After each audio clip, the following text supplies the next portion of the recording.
Queridos amigos, muito boa noite. É uma alegria imensa estar no Maria de Nazaré para a construção do conhecimento espírita através de um diálogo leve e franco que se iniciará com um pedido de ajuda. Quando eu estava no quarto, pensando em que palestra desenvolver para o público desta instituição, começaram a vir umas imagens bem interessantes na minha cabeça.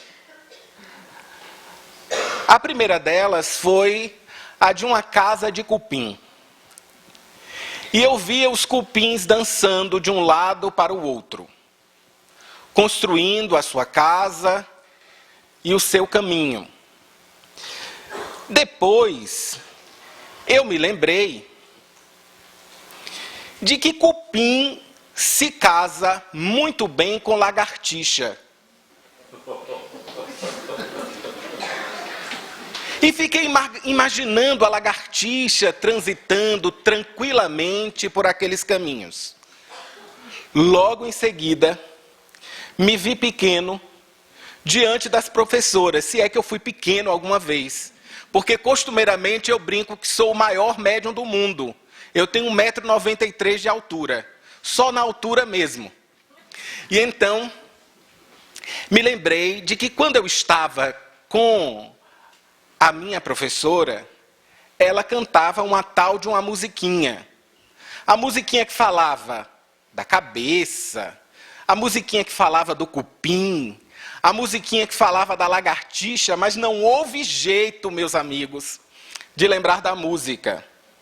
Assim, tendo a certeza de que eu estou diante de muitos educadores, esses educadores aqui presentes lembrar-me-ão da música. E os outros acompanham. Quem é aí da década de 30, por favor, levante a mão.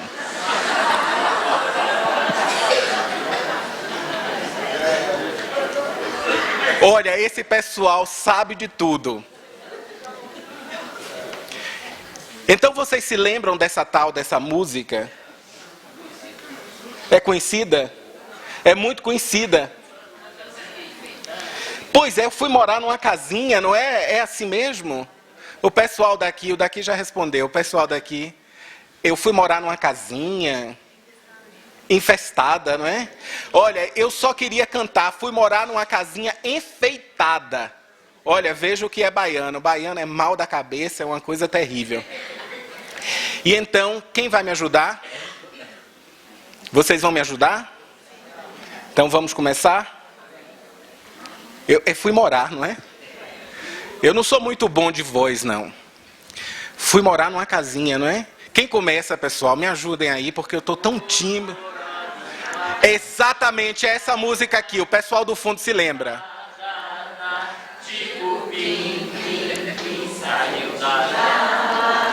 Uma lagartixa.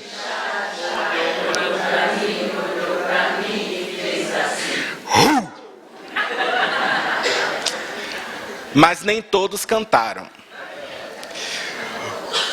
Como o nosso amigo Luiz nos apresentou como médium de múltiplas faculdades, nessas horas eu fico com o ouvido extremamente sensível e consigo identificar as pessoas que estão caladas. Aqueles que permanecerem calados pagarão uma prenda. Eu vou aí e vou pegar. Vou trazer para cá. Aí vai cantar o fado. Ou então rodar a baiana. Então vamos lá, pessoal? Todo mundo!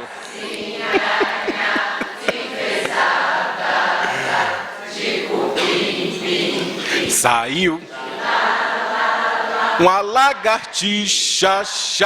Olhou pra mim e fez assim. Não, esse não foi bom. Vamos cantar de novo e com aquele com bastante força, ok? Com bastante força. Olha, o senhor de camisa rosa lá no fundo, com óculos preto, não está cantando. Vai fazer um esforço para cantar conosco, senão eu vou chamar o senhor aqui. E arrisco a dizer que o seu nome tem nome de santo. Vamos lá. É mais fácil a gente dizer assim, não é? Porque todo mundo é João, é Maria, é José, é Antônio. E então vamos lá, pessoal. Novamente, e nós vamos fazer aquele ru com bastante força. De acordo? Vamos lá. Agora mais rápido. Ok? Vamos fazer é métrica, é? Como é que diz? O tempo da música mais acelerado. Vamos lá. Foi morar numa casinha. Isso aí, tá bom. Uma lagartixa olhou pra mim e fez assim. Muito bem. Olha, foi excelente. Muito obrigado. 3 pessoas daqui da minha esquerda não cantaram e 4 da minha direita também não cantaram. Depois da palestra eu vou chamar vocês para uma conversa particular. Bom, agora o que é que nós vamos retirar desta música? O que esta música evoca? Vejamos. Nós nos encontramos com uma casinha. A casinha estava infestada de cupim. Saiu de lá uma lagartixa que olhou para mim, fez O que é que nós podemos retirar? Essa música ela é extremamente simbólica. Nós poderemos retirá-la da simbologia, da subjetividade e encaixá-la na objetividade. No mundo concreto, retirá-la do mundo inteligível e trazê-la para o mundo sensível no sentido filosófico. O que é que nós podemos depreender? O que é que nós retiramos dessa música? Essa música fala do que mesmo, meus amigos?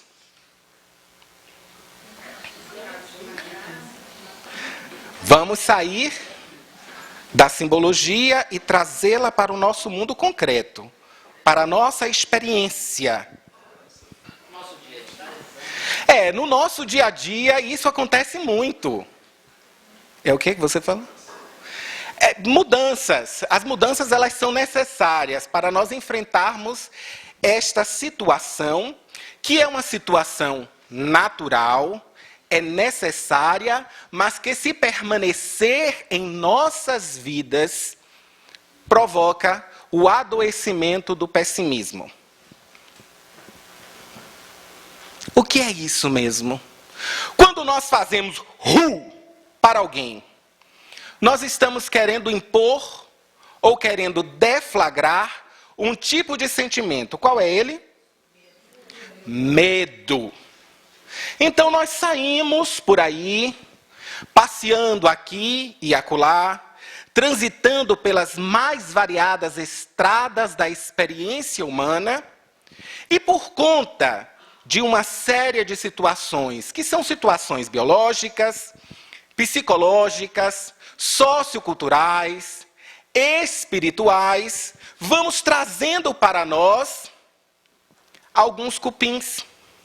Vamos construindo casinhas de cupins, que de certa forma, por dentro da madeira de lei das nossas emoções, vai criando passagem, enfraquecendo essa madeira, até que em um determinado momento, como que por milagre, uma lagartixa com os olhos enormes, feios, salta de lá, provocando um estrago tremendo. Então, quando nós cantamos esta música, nós queremos evocar as nossas experiências de medo.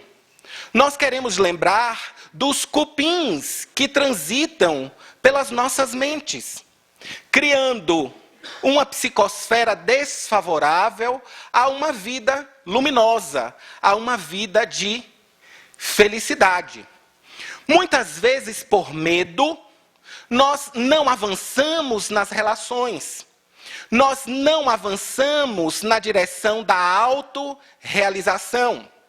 Muitas vezes, por medo, não conseguimos enfrentar os nossos monstros interiores, que necessitam ser identificados através de um processo que é, na frase, extremamente simples, e que estava escrito no Templo de Delfos e foi defendido por Sócrates, decantado por Platão e retomado por uma pleiade de espíritos luminosos que retornaram no século XIX para construírem a doutrina dos espíritos.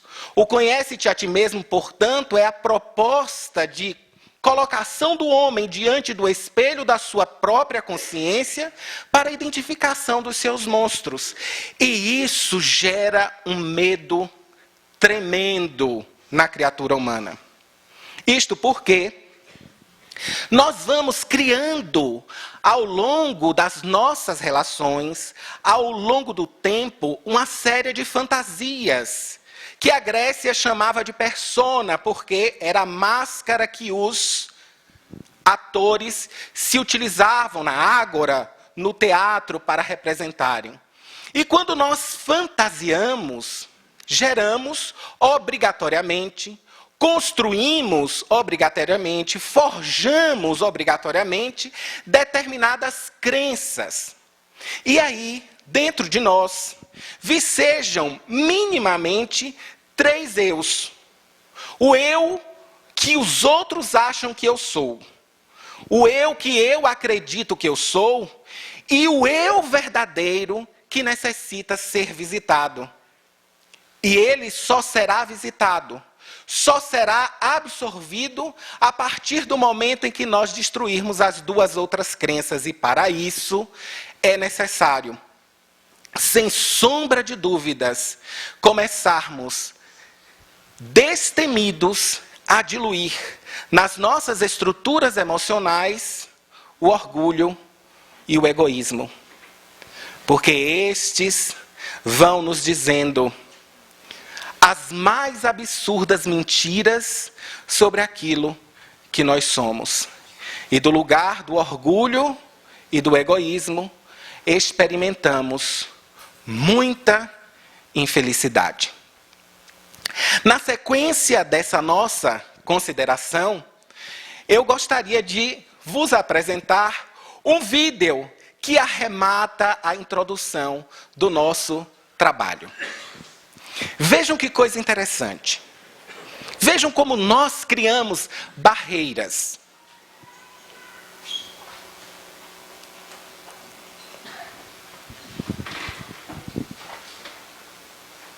Está sem o som.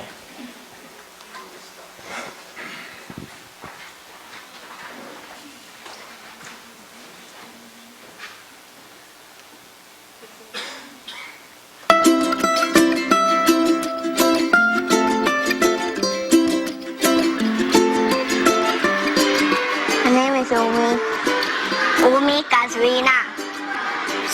I like her. Why do you like her? She was earring, she has a ponytail. She's pretty. What do you wish you could say to her? Do you want to come on a date? To a romantic dinner. And does she know you like her? No, I keep it a secret. Why? I don't want the whole world to know. Why not? Because everybody will laugh at me. Why should they laugh at you? Huh? Why should they laugh at you? She doesn't like me. She doesn't like you. My name is Umi Kazrina. Who's your best friend? Sana. Han Hongming? Do you like him? Do you have a boyfriend? Who's your boyfriend?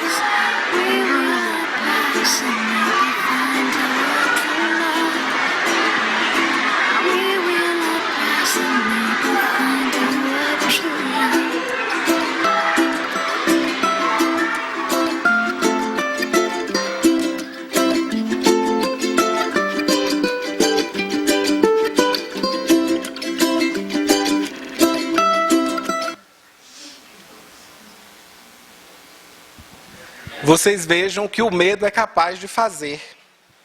Então ele não dizia que amava a Umi Caserina, porque ele tinha medo do riso alheio.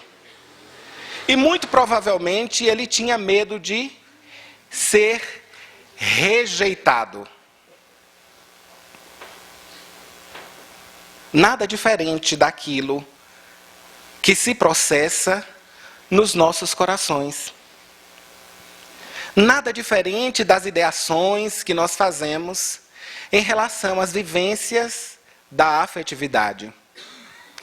Nada diferente de uma mulher que vivera há 2000 anos atrás e que legou-nos um aprendizado fabuloso de superação dos seus próprios medos, que por sua vez forjavam um comportamento, uma visão pessimista de mundo. Nós nos encontraremos diante daquele homem maravilhoso. Aquele homem que é o nosso maior exemplo. Aquele homem que é modelo e guia para a humanidade.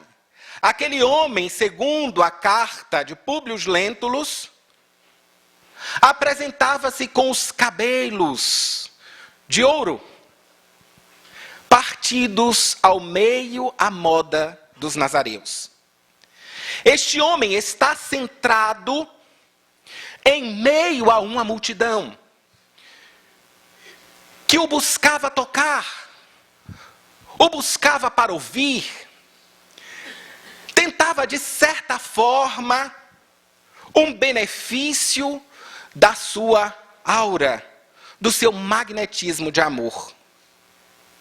Uma senhora que fazia muito tempo apresentava uma hemorragia ginecológica, imaginou a possibilidade de travar contato com este homem.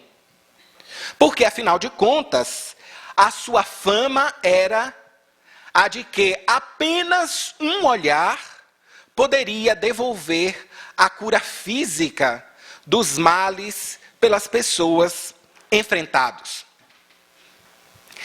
Mas seguramente eu penso que ela imaginava uma série de coisas. Era visitada pelos seus cupins e pela sua lagartixa.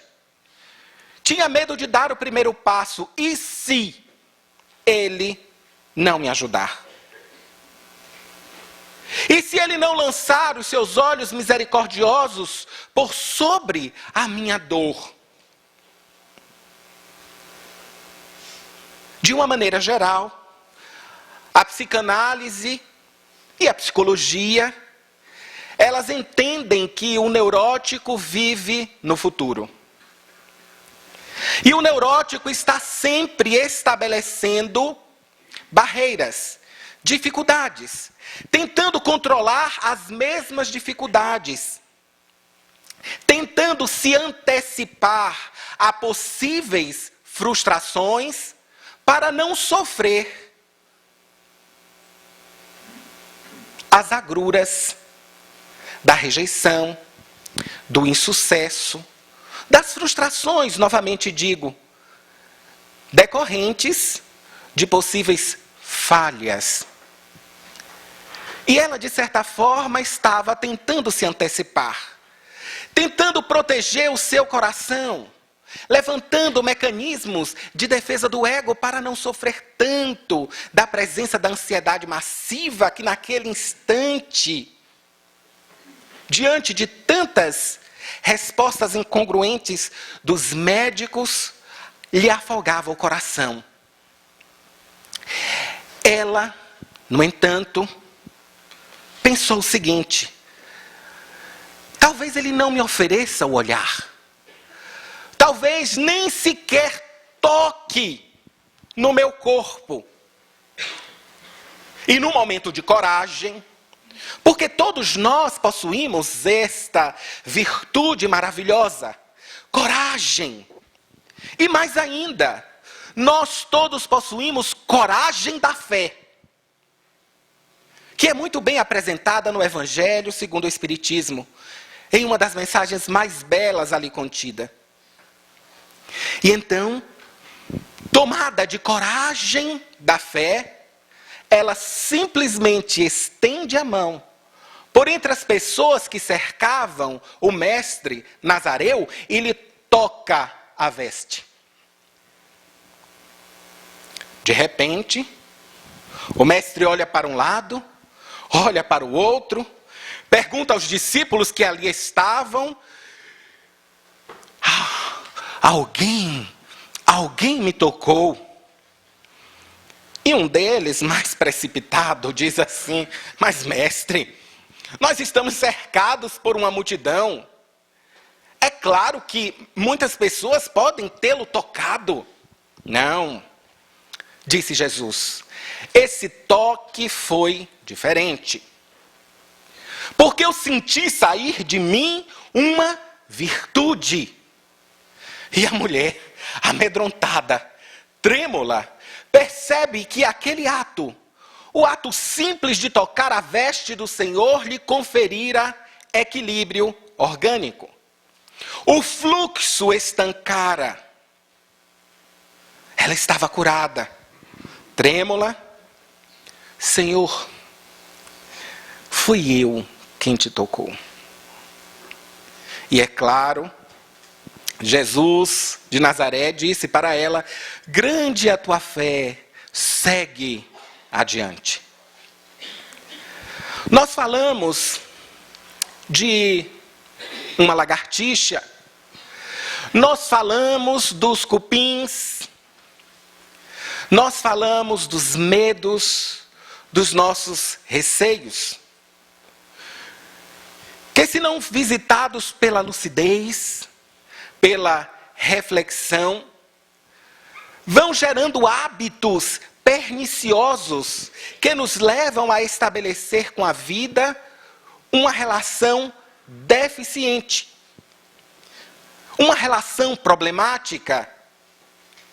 E a partir daí passamos a desconfiar de tudo e de todos. Passamos a estabelecer ou a construir estratégias que visem a evitação da ansiedade. Não nos entregamos profundamente às pessoas, por medo dessas pessoas um dia nos frustrarem, nos rejeitarem, não nos devolverem ou devolverem para nós o investimento de amor que lhes oferecemos. E assim, pessimistas, passamos a ver o mundo com óculos embaciados e nos deixamos emurchecer. O verdor do afeto, o verdor da alegria de viver, fenece, se dilui.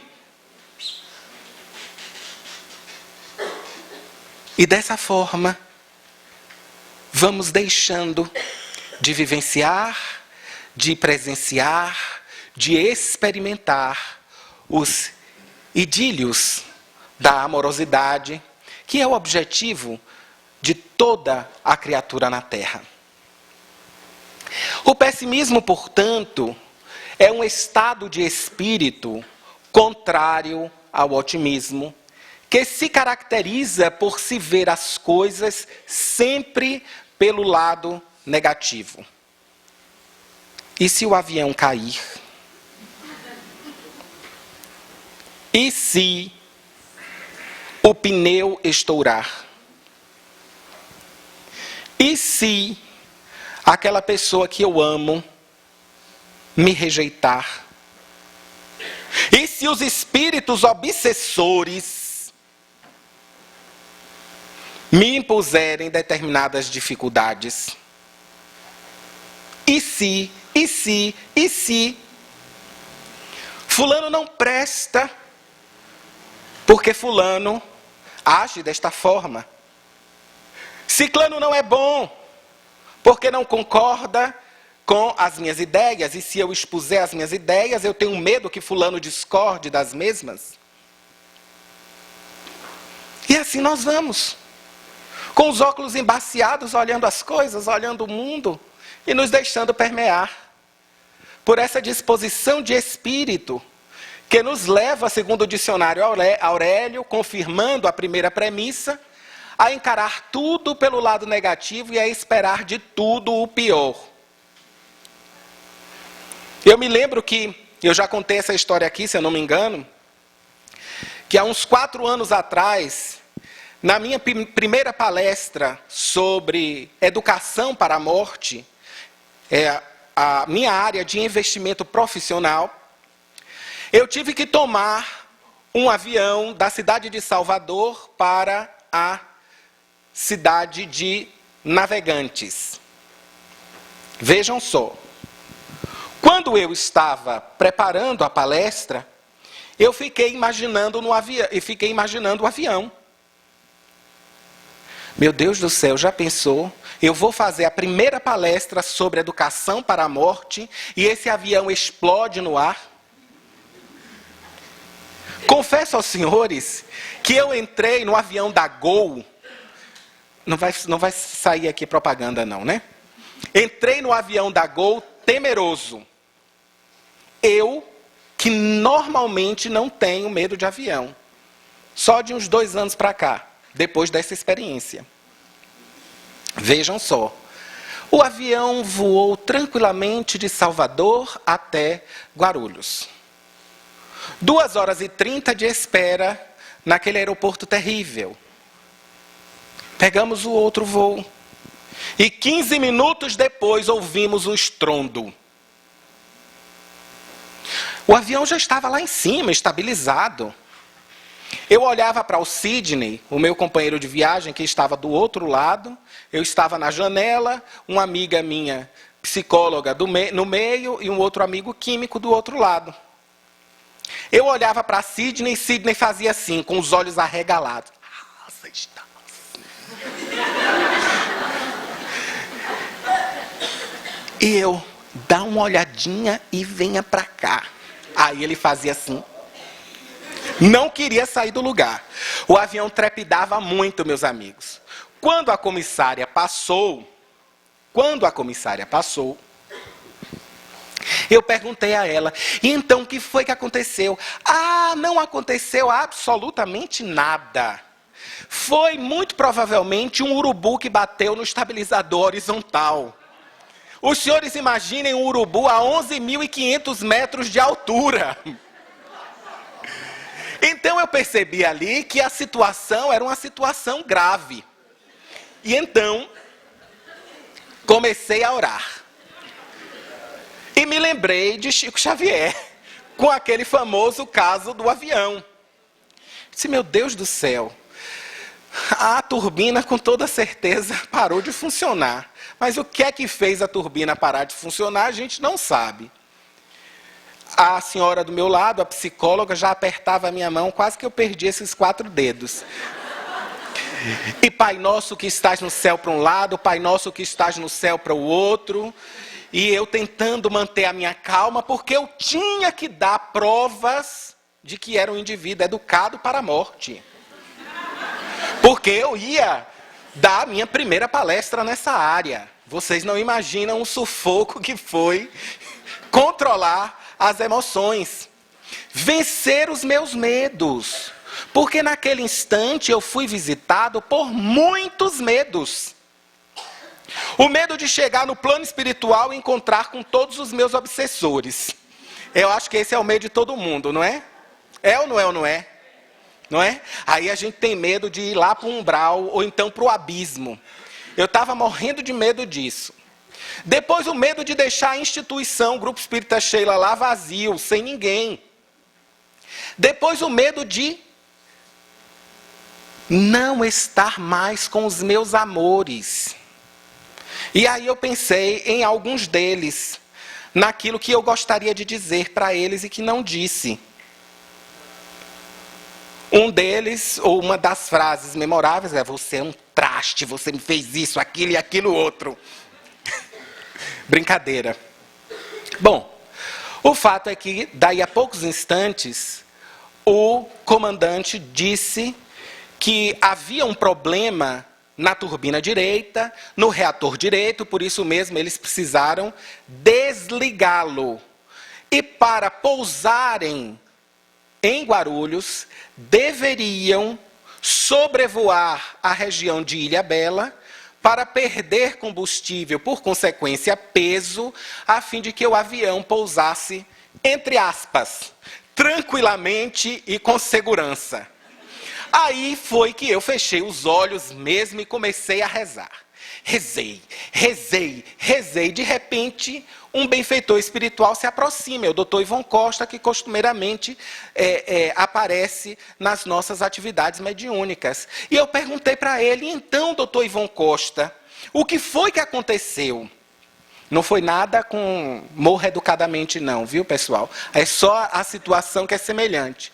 Aí ele disse que havia havido um superaquecimento de uma válvula e que, por conta disso, eles precisaram desligar o motor. Eu disse, é grave, doutor Ivon Costa? Ele disse, é sim, meu filho, é muito grave porque houve uma explosão. Aí, é claro, diante de uma situação dessa, você com benfeitor espiritual ali, a única coisa que vem na sua cabeça, e aí, nós vamos morrer ou não? E então ele falou. Ele fez assim, meu filho, só Deus sabe. Quando ele disse só Deus sabe, o coração ficou miudinho, miudinho, miudinho e miudinho. E essa experiência, de fato, marcou a minha vida. Felizmente, eu estou aqui, ainda encarnado, contando a história, mas foi uma situação muito difícil. E a partir de então, nós precisamos trabalhar o nosso medo, a nossa experiência, para poder novamente entrar com uma certa tranquilidade dentro do avião. Muitas pessoas não conseguem superar os seus medos, sobretudo aqueles que dizem respeito às relações de amor, às decepções amorosas. Quantas pessoas elas não amargam os seus corações por conta das experiências transatas, por conta das experiências anteriores. E aí se aproximam de um homem ou de uma mulher com o coração completamente aberto para lhe oferecer amor. E aí diz o seguinte, olha, é melhor nós irmos devagar porque eu já sofri muito.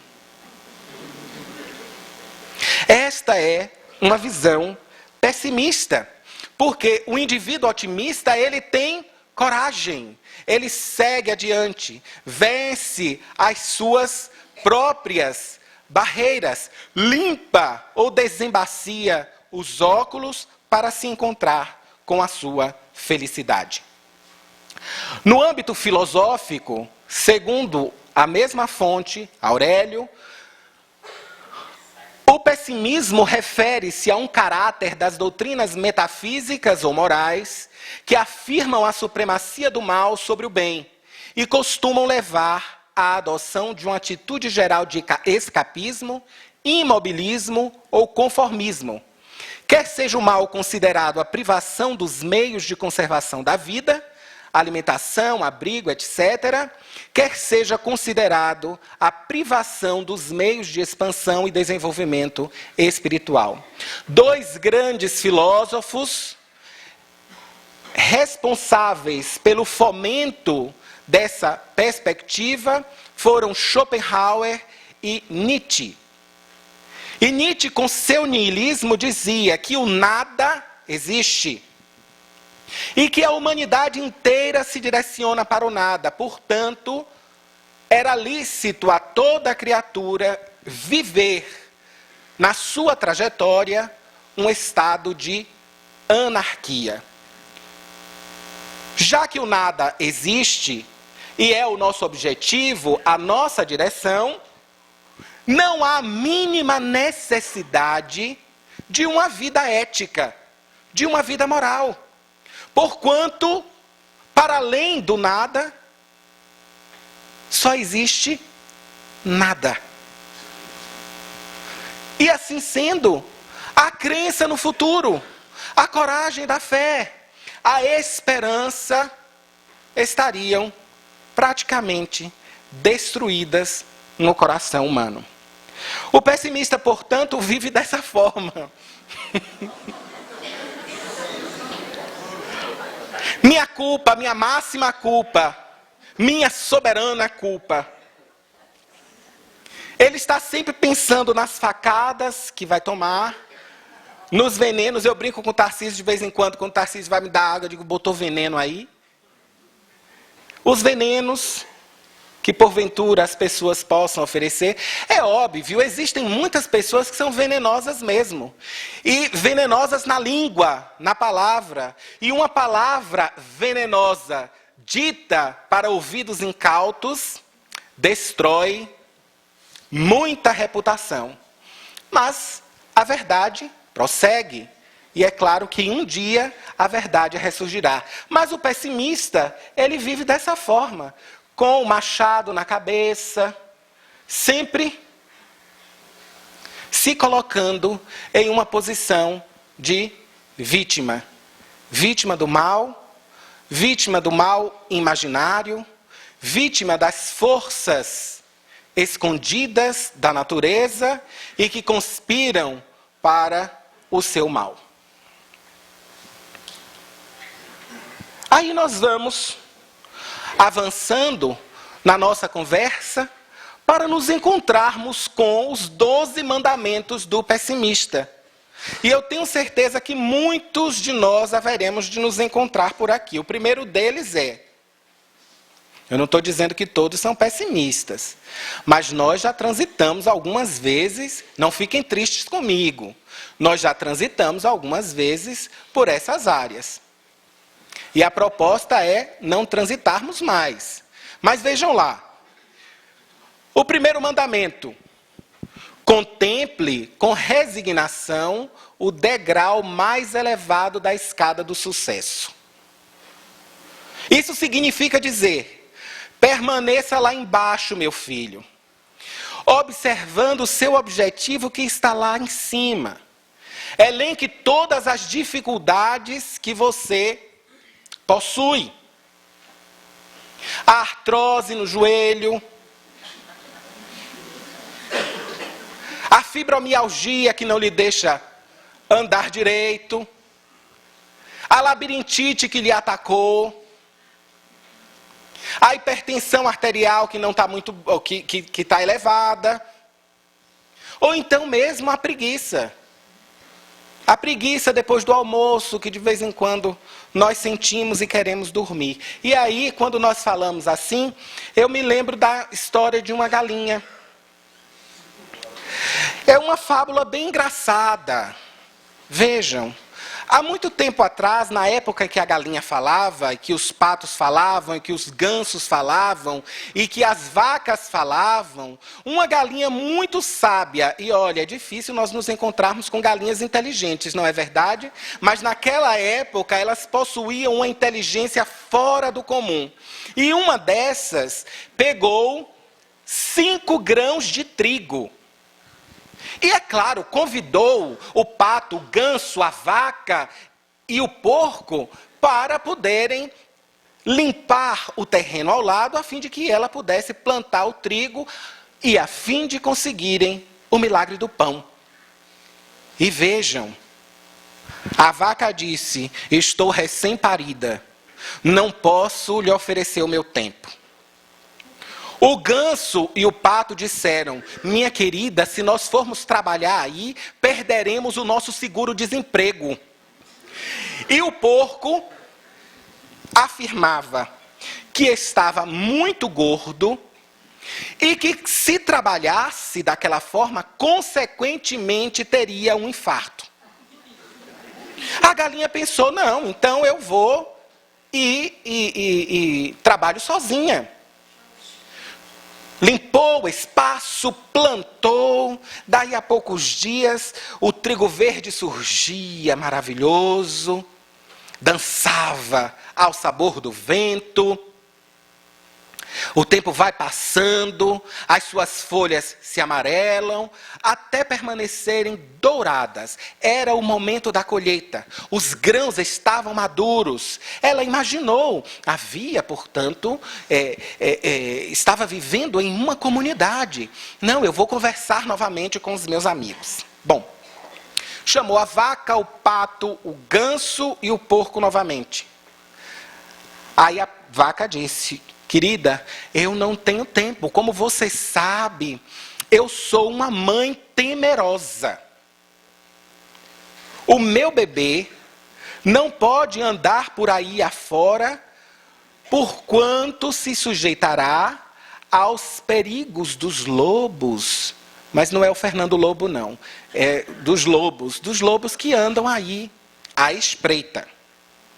O pato e o ganso disseram: nós não temos a mínima condição, porque o fisco está sobre nós. E se nós começarmos a trabalhar, haveremos de enfrentar sanções dificílimas junto ao governo. E o porco, que lá estava, nem sequer manifestou a sua opinião a respeito do pedido da galinha. E aí não teve jeito. Ela teve que colher os grãos, submeteu-os a mó, conseguiu o pó ou a farinha de trigo e imaginou o seguinte: meu Deus, que coisa interessante. O ganso recebe grãos de milho, assim como o pato. Nós poderíamos fazer um pão de milho delicioso. A vaca tem leite. Nós poderíamos fazer um pão de leite. Vou chamá-los novamente. E aí, as criaturas deram respostas maravilhosas. A galinha pediu à vaca emprestado alguns litros. E ela disse: meu úbere já está secando.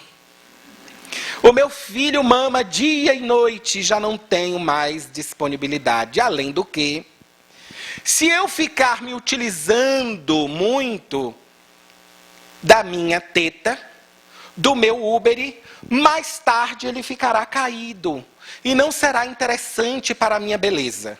Portanto, não conte comigo. O pato e o ganso disseram estar velhos demais. Mais ainda, o pato disse que estava aprendendo gansês porque queria viajar para a região onde os gansos estavam descansando. Porque, segundo ele, eram locais muito aprazíveis, interessantes, prazerosos. E por estar aprendendo gansês, ele não tinha tempo de amassar a farinha para fazer o milagre do pão. Aí ela pede ao ganso. O ganso disse: olha, querida, você não ouviu o que o pato falou? Eu estou ensinando a ele o gansês. E assim, eu não tenho tempo. E vocês não imaginam o que o porco falou. Vocês não imaginam. O porco disse o seguinte: olha, irmã galinha, eu sei que a senhora é muito caridosa. Sei que a senhora é muito indulgente, amorosa ao extremo. E está querendo nos oferecer um pedaço de pão. Mas veja o meu estado, eu estou deitado aqui próximo à baia da lavagem. É que eu não consegui levantar de tão gordo que estou. Estou com obesidade grau 10. Não existe. E a artrose me tomou as patas traseiras e as patas dianteiras. Não vou conseguir nem sequer amassar o pão. A galinha não se deteve. Amassou o pão, fez 5 varas maravilhosas, cheirosas, que chamou a atenção das 5 criaturas que, depois de tudo pronto, quiseram dar em cima e surrupiar o trabalho todo da galinha. Ficaram lá sentadas, na parte mais baixa do degrau, levantando 1001 dificuldades para chegarem ao objetivo.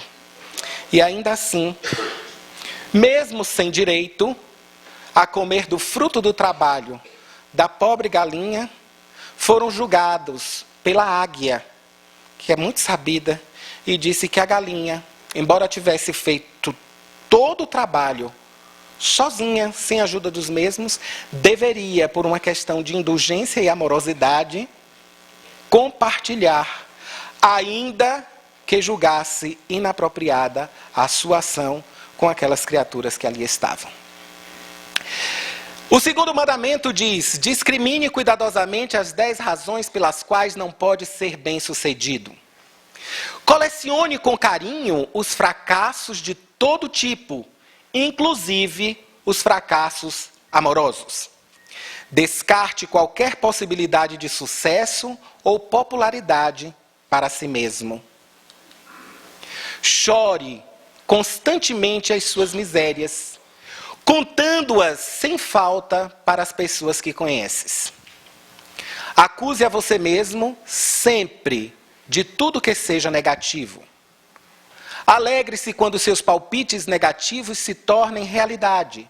Isso aqui me lembra aquela motoquinha que dizia assim: eu te disse, eu te disse, eu te disse. Quem lembra desse desenho?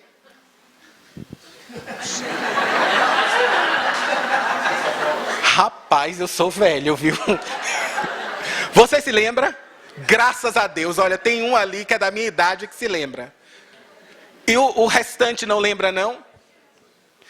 Era um grupo de motocas. O senhor sabe o nome do desenho? Não, não é?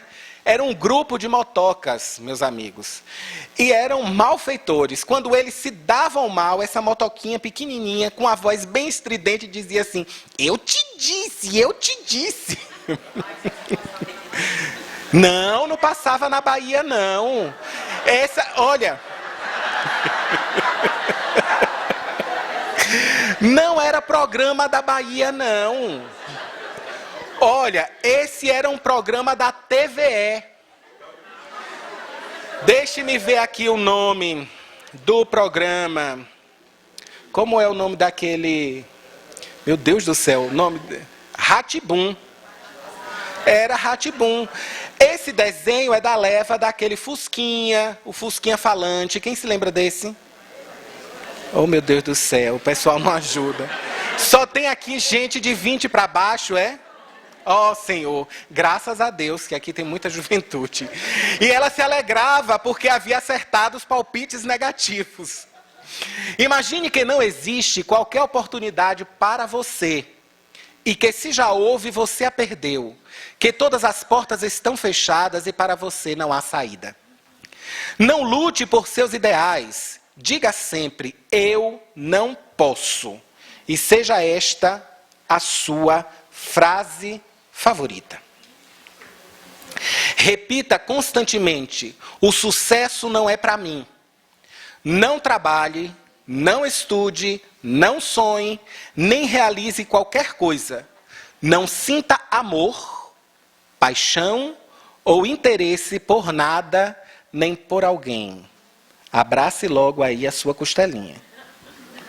Entregue-se furiosamente aos vícios: álcool, fumo, maconha, cocaína e crack.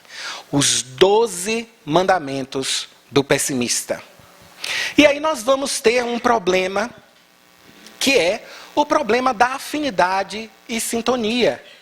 Nós precisamos observar que o homem é uma tríade: espírito, perispírito e corpo. Pelo espírito e pelo perispírito, nós nos comunicamos. E ainda, nós sintonizamos com as mesmas faixas de pensamento. E é claro que se nós pensamos de forma desequilibrada, se nós somos invigilantes, deixamos o nosso campo psíquico ser permeado por energias ruins. E então adoecemos. Não é à toa que uma vertente das ciências da saúde, ou que uma área da ciência da saúde tem se dedicado sobremaneira à pesquisa da influência da mente nas doenças físicas. Eles chegam à conclusão de que muitos dos indivíduos portadores de cânceres tiveram antes, uma exposição massiva à mágoa, à tristeza, entre outros sentimentos ruins. Para além disso, quando nós optamos pela vida pessimista, ou por vivermos no pessimismo, sendo médiuns, e nós o somos, porque essa faculdade ela é apanágio da criatura humana, em maior ou menor grau, haveremos de contactar com as massas pensantes desta mesma natureza e que se domiciliam no plano espiritual. E dessa forma, abrimos espaço para um outro adoecimento, e que neste caso se chama obsessão, de todos os matizes.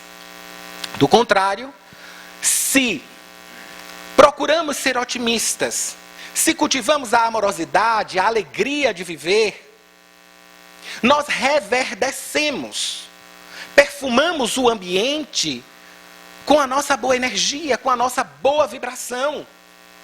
E dessa forma nos conectamos com os espíritos superiores, atraímos pessoas interessantes para o nosso caminho e vivemos mais equilibrados, vivemos melhores, vivemos inclusive com um pouco mais de saúde.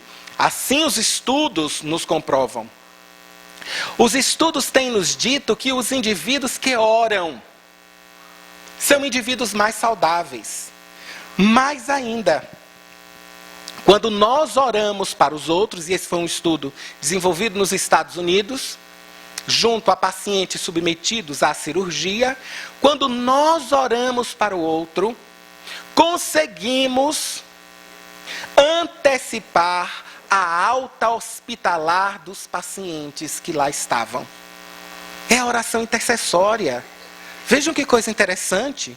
Por que isso? Porque a oração movimenta as potências divinas da nossa alma. Jesus já nos dissera: vós sois deuses, podeis fazer o que eu faço e muito mais.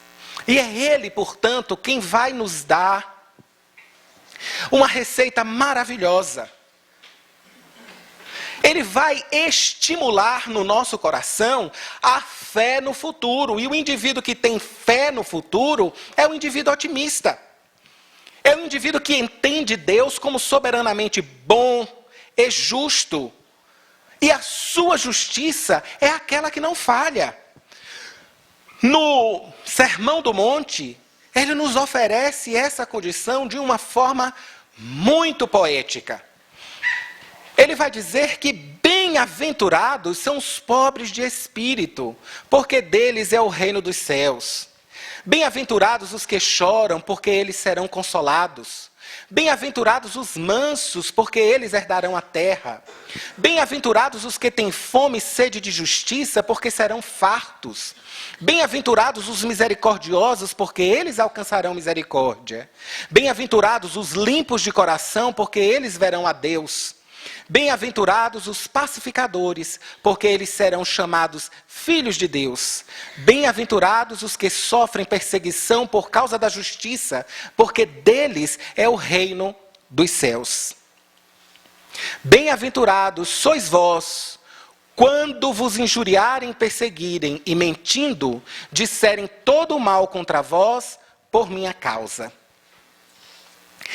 Esse é o Deus misericordioso e amoroso que Jesus nos apresenta. Um Deus que pode muito bem ser encaixado numa história a título de finalização da nossa conversa. Na história de um pai que em uma determinada ocasião recebeu a notícia do seu oncologista que não possuía muito tempo sobre a terra.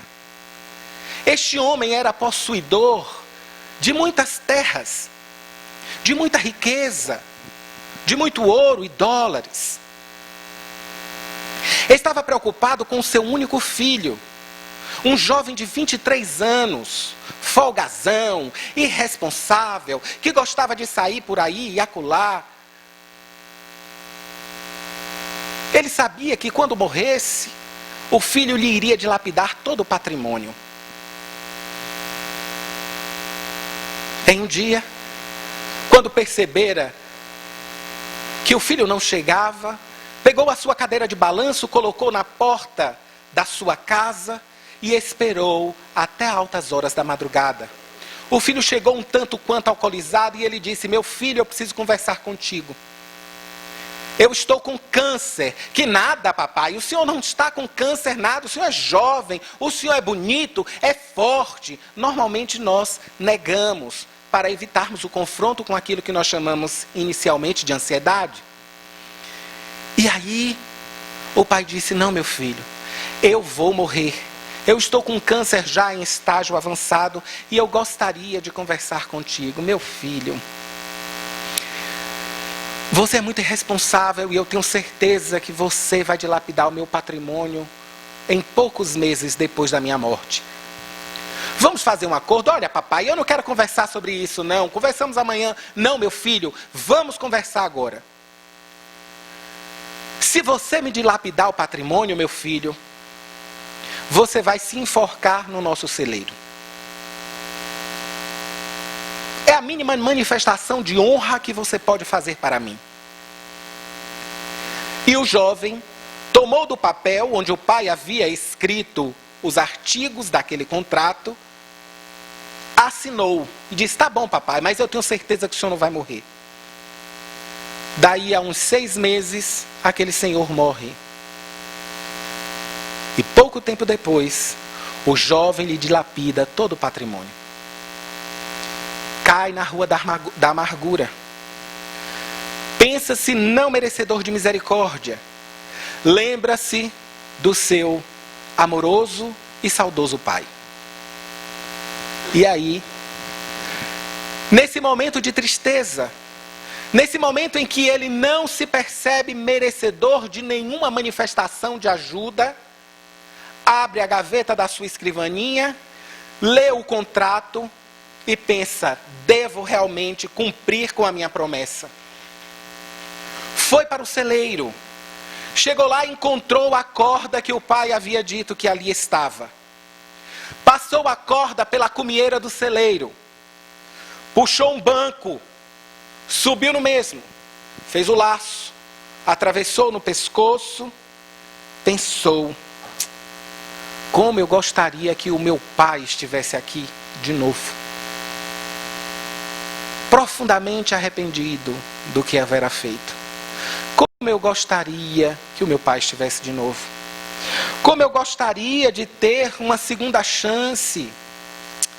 Mas eu já não tenho tempo. E então, saltou do banco, sentiu a corda apertar-lhe o pescoço, para logo em seguida ouvir um estrondo enorme, que dava sequência a uma série de objetos que lhe caíam por sobre o corpo assustado. Se levanta, abre os olhos, olha para um lado, olha para o outro. O pó ainda não havia dado condições para divisar com clareza o que ali estava. Daí a pouco uma réstia de luz adentra no celeiro e ele consegue divisar no seu entorno maços de dólares, esmeraldas, rubis, alguns papéis que pareciam ações e um envelope já amarelecido pelo tempo, ou amarelado pelo tempo. Tomou daquele envelope extremamente assustado. Disse: mas o que é que se passou aqui? Abriu-o, retirou o papel dali de dentro e reconheceu no mesmo a letra do seu velho e saudoso pai, que dizia: meu amado filho, amo-te profundamente. E por te amar profunda e incondicionalmente, aqui está a tua segunda chance. Recomeça, meu filho. E é Ele quem vai nos dizer: vós sois a luz do mundo. Não se pode esconder uma cidade edificada sobre um monte, nem se acende a candeia e se coloca debaixo do alqueire, mas no velador, e dá luz a todos os que estão na casa. Assim, portanto, Saiamos da escuridão do pessimismo para darmos vazão à resplandecência da nossa luz diante dos homens, para que vejam as nossas boas obras e glorifiquem nosso Pai que está nos céus e que o encontramos sob duras penas, mas que está dentro de nós como um sol resplandecente, esperando apenas a nossa boa vontade e o nosso trabalho. Que Deus nos abençoe. Muito obrigado.